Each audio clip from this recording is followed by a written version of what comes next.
দীর্ঘ ৮ মাস পর ঘুরে দাঁড়িয়েছে রপ্তানি আয়। চলতি বছরের এপ্রিলে প্রায় ৩৩% বেড়ে $400 কোটি রপ্তানি হয়েছে। সেই সাথে চাঙা রয়েছে রেমিটেন্স প্রবাহ।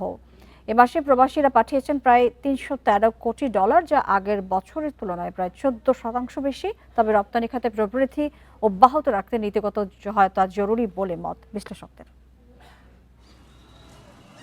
২০২৪ সালের ৫ আগস্টের পর বেশ কিছু রপ্তানিমুখী কারখানার উৎপাদন বন্ধ হয়ে যায়। সেই সাথে মার্কিন শুল্কের চাপ ও এই খাতে বিনিয়োগ কমতে থাকায় ব্যাহত হয় সার্বিক উৎপাদন, যার সরাসরি প্রভাব পড়ে রপ্তানিতে। তবে দেশে রাজনৈতিক স্থিতিশীলতা ফেরায় সুখবর মিলেছে অর্থনীতির গুরুত্বপূর্ণ ২ সূচকে।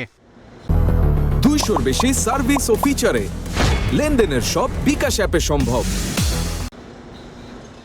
রপ্তানি উন্নয়ন ব্যুরোর তথ্য বলছে, এপ্রিলে $400 কোটি পণ্য রপ্তানি হয়েছে, যা আগের বছরের একই সময় ছিল $302 কোটি। মূলত তৈরি পোশাক খাতেই এসেছে বড় প্রবৃদ্ধি। এ খাতের রপ্তানি ৩১.21% বেড়ে হয়েছে $314 কোটি বেশি। তবে চলতি অর্থবছরের প্রথম 10 মাসে মোট রপ্তানি এখনও আগের বছরের তুলনায় 2% কম। অন্যদিকে স্বস্তি দিচ্ছে রেমিটেন্স। বাংলাদেশ ব্যাংক বলছে, এপ্রিল মাসে প্রবাসীরা পাঠিয়েছে প্রায় $313 কোটি, যা আগের বছরের তুলনায় 14% বেশি। এছাড়া গত 5 মাস ধরেই $3 বিলিয়ন বেশি রেমিটেন্স আসছে দেশে। বিশ্লেষকদের মতে, কোরবানির ঈদ ঘিরে প্রবাসী আয় আরও বাড়তে পারে। তবে রপ্তানিতে টেকসই গতি ফেরাতে দরকার স্থিতিশীল বাজার ও নীতিগত সহায়তা।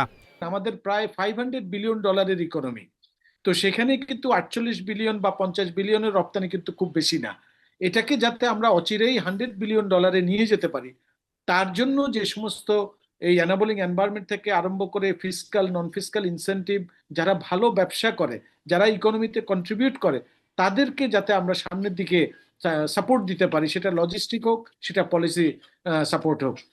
রপ্তানি আয় ও রেমিটেন্স প্রবাহের ইতিবাচক ধারাকে অর্থনীতির জন্য স্বস্তিদায়ক ইঙ্গিত বলছেন খাত সংশ্লিষ্টরা।